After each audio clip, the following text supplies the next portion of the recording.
Welcome to the 1 Year Bible, the entire Bible in 1 year, cover to cover. May 9th. Today's reading is 2 Chronicles, chapters 31 through 33.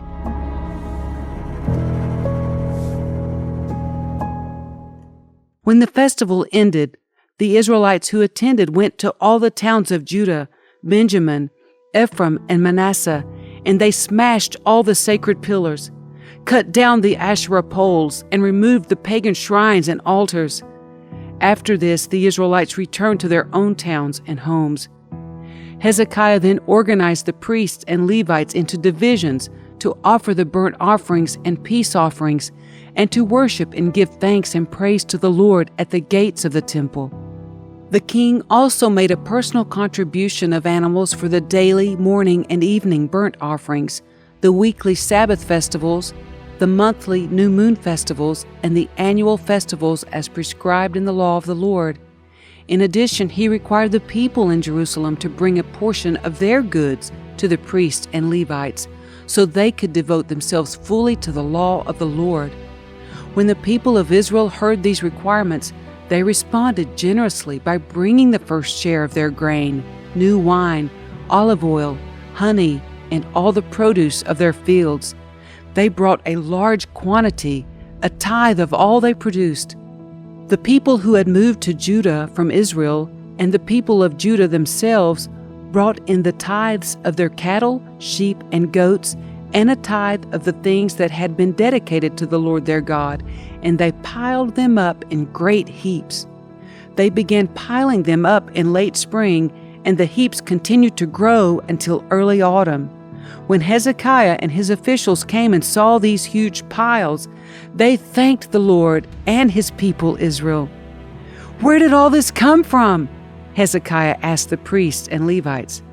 And Azariah the high priest from the family of Zadok replied, "Since the people began bringing their gifts to the Lord's temple, we have had enough to eat and plenty to spare. The Lord has blessed his people, and all this is left over." Hezekiah ordered that storerooms be prepared in the temple of the Lord. When this was done, the people faithfully brought all the gifts, tithes, and other items dedicated for use in the temple. Conaniah the Levite was put in charge, assisted by his brother Shimei. The supervisors under them were Jehiel, Ahaziah, Nahath, Asahel, Jeremoth, Jozabad, Eliel, Ismachiah, Mahath, and Benaiah. These appointments were made by King Hezekiah and Azariah, the chief official in the temple of God. Korah, son of Imnah the Levite, who was the gatekeeper at the east gate, was put in charge of distributing the voluntary offerings given to God, the gifts, and the things that had been dedicated to the Lord. His faithful assistants were Eden, Miniamin, Jeshua, Shemaiah, Amariah, and Shechaniah. They distributed the gifts among the families of priests in their towns by their divisions, dividing the gifts fairly among old and young alike. They distributed the gifts to all males 3 years old or older, regardless of their place in the genealogical records. The distribution went to all who would come to the Lord's temple to perform their daily duties according to their divisions. They distributed gifts to the priests who were listed by their families in the genealogical records, and to the Levites 20 years old or older, who were listed according to their jobs and their divisions.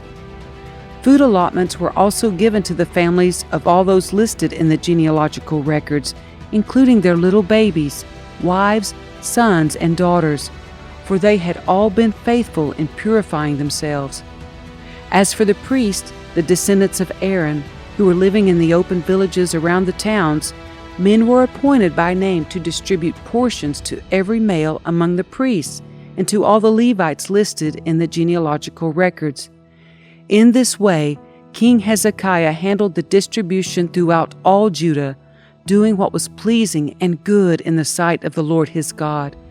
In all that he did in the service of the temple of God, and in his efforts to follow God's laws and commands, Hezekiah sought his God wholeheartedly. As a result, he was very successful.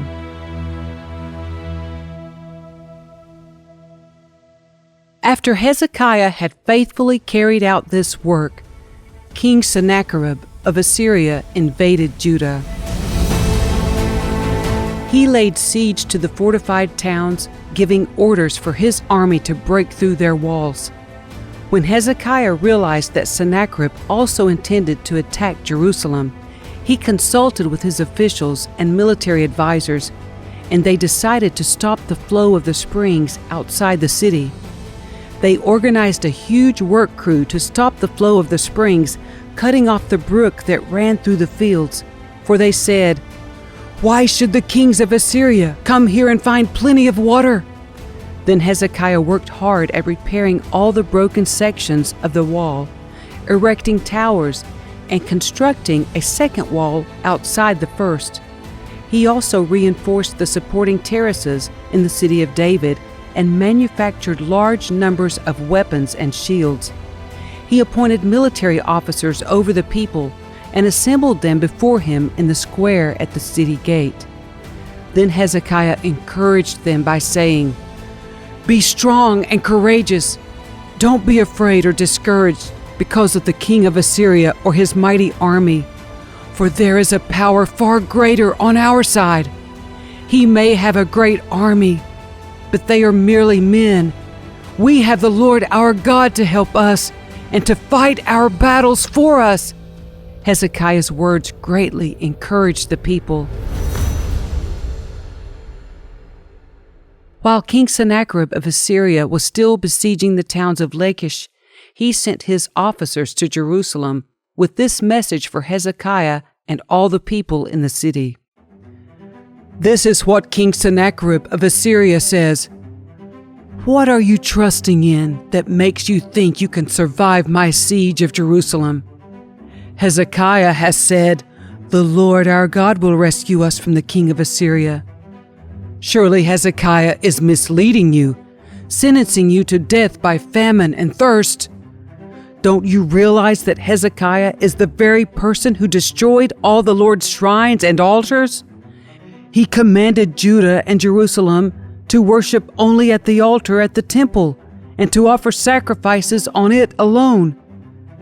Surely you must realize what I and the other kings of Assyria before me have done to all the people of the earth. Were any of the gods of those nations able to rescue their people from my power? Which of their gods was able to rescue its people from the destructive power of my predecessors? What makes you think your God can rescue you from me? Don't let Hezekiah deceive you. Don't let him fool you like this.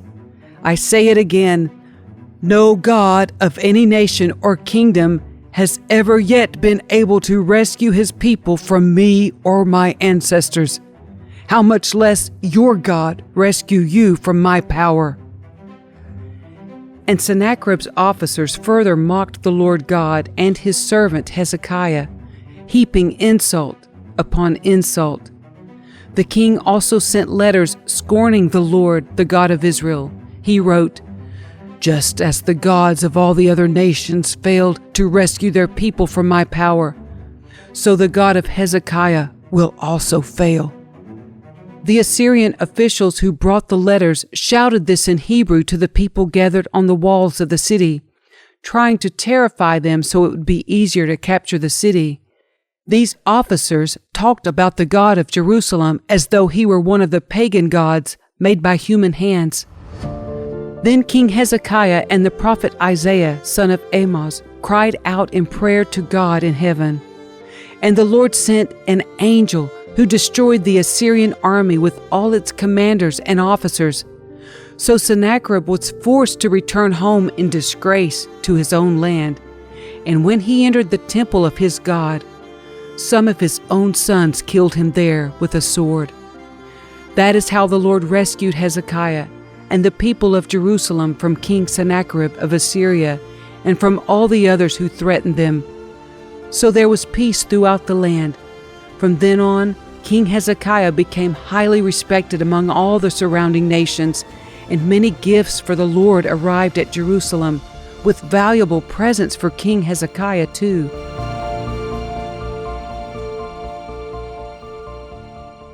About that time, Hezekiah became deathly ill. He prayed to the Lord, who healed him and gave him a miraculous sign. But Hezekiah did not respond appropriately to the kindness shown him, and he became proud. So the Lord's anger came against him and against Judah and Jerusalem. Then Hezekiah humbled himself and repented of his pride, as did the people of Jerusalem. So the Lord's anger did not fall on them during Hezekiah's lifetime. Hezekiah was very wealthy and highly honored. He built special treasury buildings for his silver, gold, precious stones, and spices, and for his shields and other valuable items. He also constructed many storehouses for his grain, new wine, and olive oil, and he made many stalls for his cattle and pens for his flocks of sheep and goats. He built many towns and acquired vast flocks and herds, for God had given him great wealth. He blocked up the upper spring of Gihon and brought the water down through a tunnel to the west side of the city of David, and so he succeeded in everything he did. However, when ambassadors arrived from Babylon to ask about the remarkable events that had taken place in the land, God withdrew from Hezekiah in order to test him and to see what was really in his heart. The rest of the events in Hezekiah's reign and his acts of devotion are recorded in the vision of the prophet Isaiah, son of Amoz, which is included in the book of the kings of Judah and Israel. When Hezekiah died, he was buried in the upper area of the royal cemetery, and all Judah and Jerusalem honored him at his death, and his son Manasseh became the next king. Manasseh was 12 years old when he became king, and he reigned in Jerusalem 55 years. He did what was evil in the Lord's sight, following the detestable practices of the pagan nations that the Lord had driven from the land ahead of the Israelites. He rebuilt the pagan shrines his father Hezekiah had broken down. He constructed altars for the images of Baal and set up Asherah poles. He also bowed before all the powers of the heavens and worshipped them. He built pagan altars in the temple of the Lord, the place where the Lord had said, "My name will remain in Jerusalem forever." He built these altars for all the powers of the heavens in both courtyards of the Lord's temple. Manasseh also sacrificed his own sons in the fire in the valley of Ben Hinnom. He practiced sorcery, divination, and witchcraft, and he consulted with mediums and psychics. He did much that was evil in the Lord's sight, arousing his anger. Manasseh even took a carved idol he had made and set it up in God's temple, the very place where God had told David and his son Solomon, "My name will be honored forever in this temple and in Jerusalem, the city I have chosen from among all the tribes of Israel. If the Israelites will be careful to obey my commands, all the laws, decrees, and regulations given through Moses, I will not send them into exile from this land that I have set aside for your ancestors." But Manasseh led the people of Judah and Jerusalem to do even more evil than the pagan nations that the Lord had destroyed when the people of Israel entered the land. The Lord spoke to Manasseh and his people, but they ignored all his warnings. So the Lord sent the commanders of the Assyrian armies, and they took Manasseh prisoner. They put a ring through his nose, bound him in bronze chains, and led him away to Babylon. But while in deep distress, Manasseh sought the Lord his God and sincerely humbled himself before the God of his ancestors. And when he prayed, the Lord listened to him and was moved by his request. So the Lord brought Manasseh back to Jerusalem and to his kingdom. Then Manasseh finally realized that the Lord alone is God.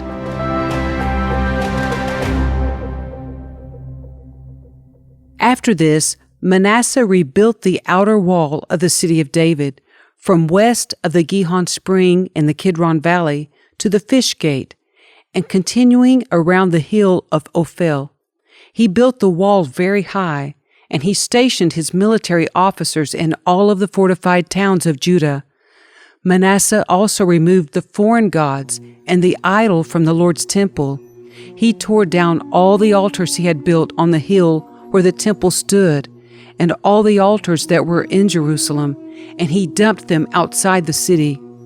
Then he restored the altar of the Lord and sacrificed peace offerings and thanksgiving offerings on it. He also encouraged the people of Judah to worship the Lord, the God of Israel. However, the people still sacrificed at the pagan shrines, though only to the Lord their God.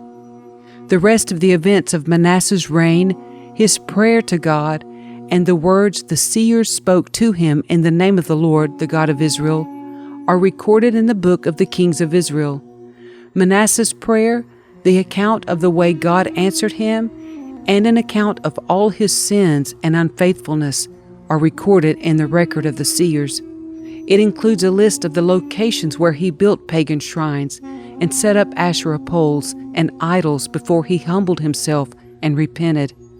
When Manasseh died, he was buried in his palace. Then his son Amon became the next king. Amon was 22 years old when he became king, and he reigned in Jerusalem 2 years. He did what was evil in the Lord's sight, just as his father Manasseh had done. He worshipped and sacrificed to all the idols his father had made. But unlike his father, he did not humble himself before the Lord. Instead, Amon sinned even more. Then Amon's own officials conspired against him and assassinated him in his palace. But the people of the land killed all those who had conspired against King Amon, and they made his son Josiah the next king.